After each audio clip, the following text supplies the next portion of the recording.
यूं तो जो आया है वो जाएगा जरूर, आना निश्चित नहीं है, क्योंकि हो सकता है बीच में मोक्ष मिल जाए कहीं। आना निश्चित नहीं है, जाना निश्चित है। कानों में गूंजेगी आवाजें तुम्हारी, डर लग रहा है, कानों में गूंजेंगी आवाजें तुम्हारी, याद आएगी हमें ये सूरत प्यारी प्यारी। अदाएं दिखाएगा कौन न्यारी न्यारी, क्या तुमको भी याद आएगी हमारी। भय भय भय। हम किसे छेड़ेंगे, अटखेलियां करेंगे, हंसाएगा कौन जब हम उदास होंगे, उठाएगा कौन जब हम गिर पड़ेंगे, संभालेगा कौन जब हम परेशान होंगे। तुम जानते हो न हम जानते हैं, ये तो बस केवल ईश्वर जानता है कि कब हमें मिलेंगे, कैसे मिलेंगे, कि कब हम मिलेंगे, कैसे मिलेंगे, कहाँ कैसी बगिया में संग संग खेलेंगे। भय, बड़ा सुंदर भय है, बड़ी सरल भाषा में लिखा गया है, इतनी ही सरल भाषा में जिसको हम सुन सकें, समझ सकें और दिल में उतार सकें।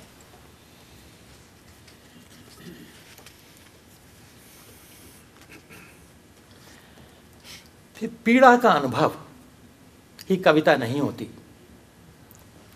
उसके लिए भाषा, कल्पना शक्ति जो कवि का वरदान है, जो अगर कवि पर कल्पना नहीं है बेकार है, निबंध लिखो। उसके लिए भाषा और कल्पना की भी आवश्यकता होती है। कवि निर्जीव को सजीव रूप दे देता है, उसमें जान डाल देता है। विश्वास न हो तो श्रीनाथ द्विवेदी कि फागुन फिर आ गया, देखिए क्या कहते हैं।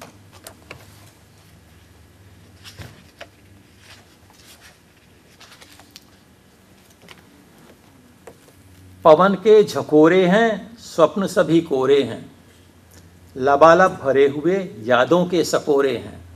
कितना कॉन्क्रीट बना दिया है इस, it's all abstract but it's pretty concrete here. आसानी से टूटें और बिखर जाएं, कितने कमज़ोर नहीं विश्वासों के डोरे हैं। खुशियों की प्रात लिए, अनुपम सौगात लिए, फागुन फिर आ गया, फागुन फिर आ गया। उमंगों उछाहों की गठरी को कांधे रख, उमंगों उछाहों की कठरी को कांधे रख, देखो दरवाजे पर फागुन फिर आ गया। How concrete you could make something which is so abstract. कभी ही बना सकता है उसे।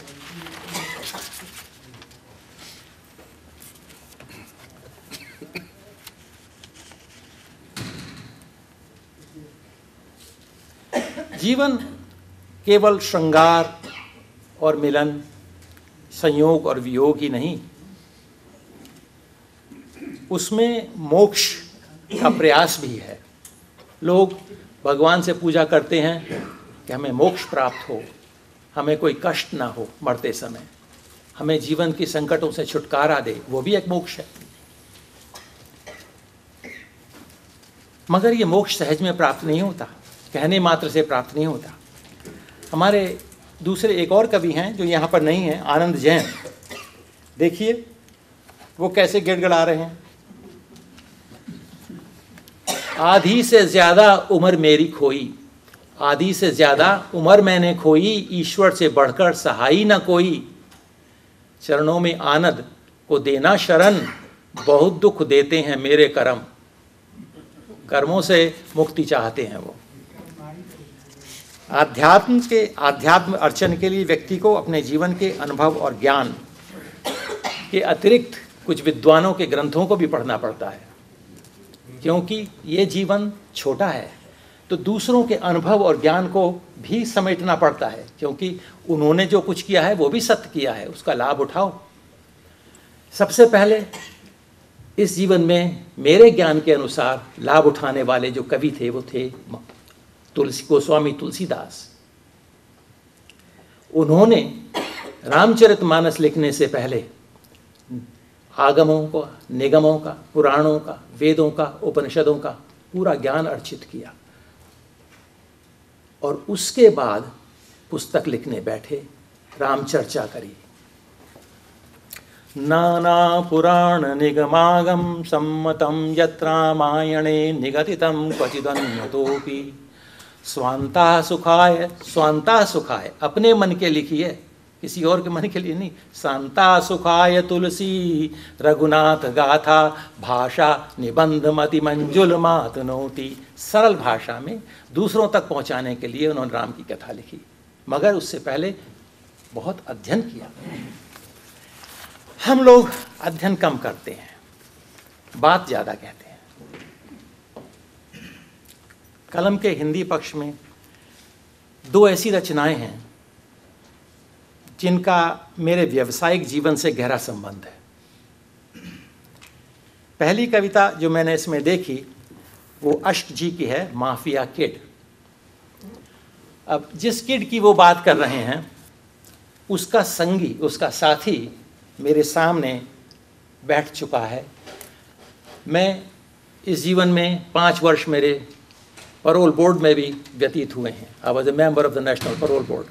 So all these kind of people used to come before me for parole hearings. So one of them, I don't mention the name, has been before me. So I know what this poem means. He took me back there.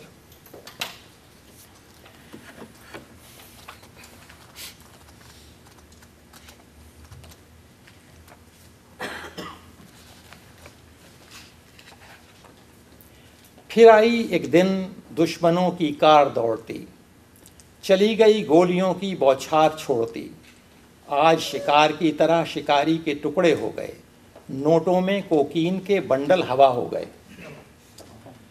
साहित्यकार एक प्रकार से एक दर्पण तैयार करता है, एक शीशा, एक आईना तैयार करता है, जिसमें वो अपनी शक्ल भी देखता है और समाज को कहता है कि वो अपनी शक्ल देखें, और अगर शक्ल नहीं देखनी है तो समाज की शक्ल को देखो। ये समाज की शक्ल है। ये माफिया किड एक समाज की शक्ल है कि हम समाज में रह रहे हैं वो क्या है। साहित्य को समाज का दर्पण कहा गया है। दरअसल साहित्य समाज का शीशा है, आईना है। जिस प्रकार से आप खंडहर को देखकर भी इस बात का पता लगा सकते हैं कि ये खंडहर लगता है किसी ऐसे जगह का है जहाँ पर गर्मी का मौसम रहता है ज़्यादातर, क्योंकि उसमें खिड़कियां हैं, रोशनदार हैं, बड़े बड़े दरवाजे हैं, क्रॉस वेंटिलेशन है। यहाँ का नहीं है, किसी गर्म देश का है। इसी तरह से ये खंडहर जो है, ये खंडहर भी बताता है कि कौन से इमारत का खंडहर है। फिर दूसरी कविता मैंने इसमें पढ़ी विनोद बाला की, कौन गुनाहगार है, पेज 40 पर। पहले मैंने इसको पढ़ा तो मुझे समझ में आया कि ये किसी अपराधी की लिखी हुई है क्या। फिर मैंने इसको दूसरा कर फिर पढ़ा तो लगा नहीं, ये अपराधी नहीं है, ये इसके संग अपराध हुआ है। इसने अपराध नहीं किया, इसके संग अपराध हुआ है। और ये जो चर्चा कर रही है ये अपनी व्यक्तिगत चर्चा नहीं है इसकी, बल्कि सामाजिक चर्चा है, जिसमें स्त्रियों का, महिलाओं का आदर कम हुआ है और उन पर आतंक ज़्यादा दिखाया गया है। मेरे गुनाहों को न देखो, मेरे दर्द को समझो, मेरी मजबूरियों को परखो, फ़कत मुझ पर ही इल्ज़ाम मत थोपो। किसी एक औरत के संग ऐसा नहीं हुआ, अनेकों के संग हुआ है और हो रहा है और होता रहेगा जब तक पुरुष वर्ग को इस बात का ध्यान नहीं आएगा कि ईश्वर ने केवल योनि का भेद किया है, मैन वोमन, बाकी सब कुछ एक सही है।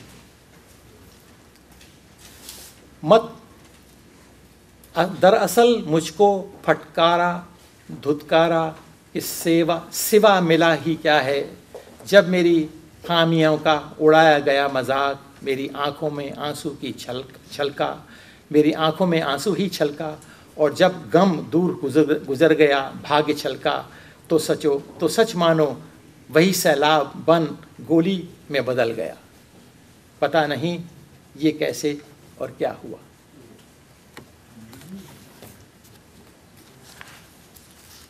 अगर हम इस आईने में रोज अपनी शक्ल को देख लिया करें, we can be better people, we can improve.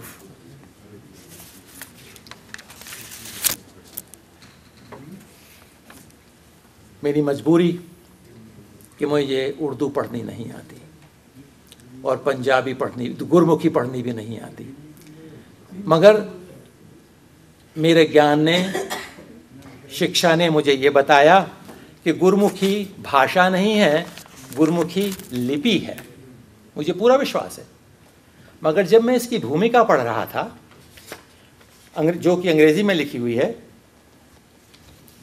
उसमें पंजाबी के बाद ब्रैकेट में गुरमुखी लिखी है, तो मेरी समझ में ये नहीं आया कि ये पंजाबी का दूसरा नाम गुरमुखी है, और अगर ऐसी बात नहीं है तो ये गुरमुखी ब्रैकेट में क्यों लिखी गई है?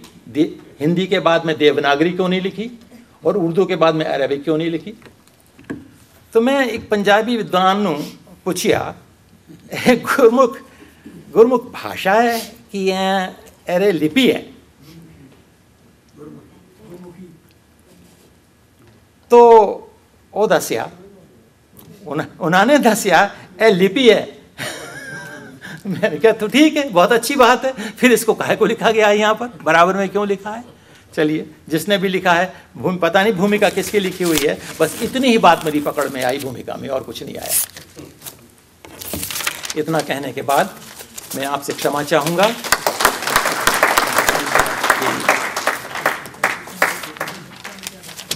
अब अगर मुझे अन्य भाषाएं भी आती, कम से कम लिपि पंजाबी और उर्दू में समझ तो लेता हूँ थोड़ी बहुत, मगर पढ़ता नहीं